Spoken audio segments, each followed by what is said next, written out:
নাহৰকটীয়াত প্ৰধানমন্ত্ৰী আৱাস গৃহ নামত ব্যাপক দুৰ্নীতি এই অভিযোগ কৰিছে হিতাধিকাৰীয়ে অভিযোগ কৰিছে দল সংগঠনে আৰু বিভিন্নজনে জয়পুৰ স্থিত কেন্দ্ৰগুৰি পঞ্চায়তৰ সভাপতি শৰৎ বৰা আৰু ৱাৰ্ড সদস্য মঞ্জু সিঙৰ ওপৰত ব্যৱস্থা গ্ৰহণৰ দাবী জনাইছে পঞ্চায়ত সভাপতিৰ নিৰ্দেশত ঠিকাদাৰে নিজ ইচ্ছা অনুসৰি নিম্নমানৰ সামগ্ৰী লগোৱাৰ অভিযোগ নাহৰকটীয়া বিধানসভা সমষ্টিৰ অন্তৰ্গত জয়পুৰৰ কেন্দ্ৰগুৰি পঞ্চায়তত প্ৰধানমন্ত্ৰী আৱাস গৃহ নিৰ্মাণত ব্যাপক দুৰ্নীতি সংঘটিত কৰাৰ অভিযোগ উঠিছে গৃহ নিৰ্মাণৰ সময়ত নিম্নমানৰ সামগ্ৰী ব্যৱহাৰ কৰাৰ ফলত বিগত 7 মাহে গৃহৰ ভিতৰত মানুহ প্ৰৱেশ কৰিব পৰা নাই এগৰাকী 70 ঊৰ্ধ্বৰ বৃদ্ধালৈ অহা এই দৃশ্যটোলৈ মন কৰক কম মছলা ব্যৱহাৰ কৰি দেৱাল নিৰ্মাণ কৰাৰ ফলত ঘৰটো বহুতো বিন্ধা দেখিবলৈ পোৱা গৈছে লগতে আজি পৰ্যন্ত পিছফালৰ দৰ্জাৰো নলগালে ঠিকাদাৰে এটা বৃদ্ধা গৰাকীয়ে গাত দেৱাল খহি পৰাৰ ভয়ত ভিতৰত থাকিব নোৱাৰা হৈছে মুখ্যমন্ত্ৰী হিমন্ত বিশ্ব শৰ্মাই দুৰ্নীতিৰ বিৰুদ্ধে কৰা শূন্য সহনশীল নীতিক বৃদ্ধাংগুষ্ট দেখুৱাই জয়পুৰ কেন্দ্ৰগুৰি পঞ্চায়ত সভাপতি আৰু ৱাৰ্ড সদস্যই গৃহ নিৰ্মাণত চলাই গৈছে ভয়ানক দুৰ্নীতি প্ৰাক্কলন মতে ঘৰটো 1,30,000 টকাৰে গৃহ নিৰ্মাণ কৰিব লাগে যদিও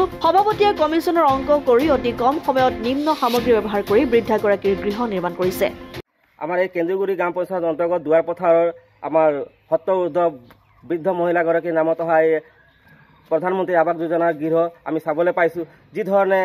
প্ৰধানমন্ত্ৰী আৱাস যোজনা গৃহ নিৰ্মাণ কৰিব লাগে তেওঁলোক তেনেধৰণে কৰা নাই এই চক ইয়াত যি চিমেণ্ট দিছে চিমেণ্ট ভালকৈ দিয়া নাই এই ফুটা আছে এইবিলাক ওপৰ চক ফিনিচিং দিয়া নাই টিং পানী পৰিব ৱালত এই ৱাল চক ৱালটো যেনেকৈ দিয়া আছে জোৰকৈ ঢাকা মাৰিলে পৰি যাব সেই ভয়ত তেওঁলোকে ইয়াত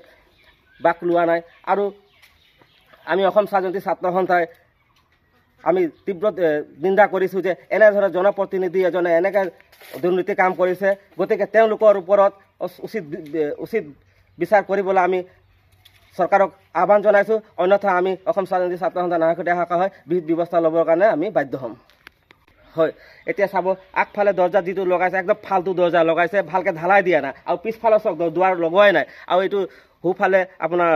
যিটো খিৰিকী আছে খিৰিকী এতিয়া বালি দি কিনি জাম কৰি থোৱা আছে এতিয়া ঠেলিলে এইটো পৰি যাব তেনেকুৱা অৱস্থা হৈ আছে গতিকে ইয়াৰ ওপৰত যদি চৰকাৰে তদন্ত নকৰে আৰু তদন্ত কৰি উচিত ব্যৱস্থা ল'বলৈ আমি আহ্বান জনাইছোঁ আৰু লগতে কি হ'ল বৃদ্ধ মহিলাগৰাকীৰ যি পাছবুক আছে পাছবুক এতিয়ালৈকে তেওঁক জনামতে দিয়া নাই তেওঁ আমাক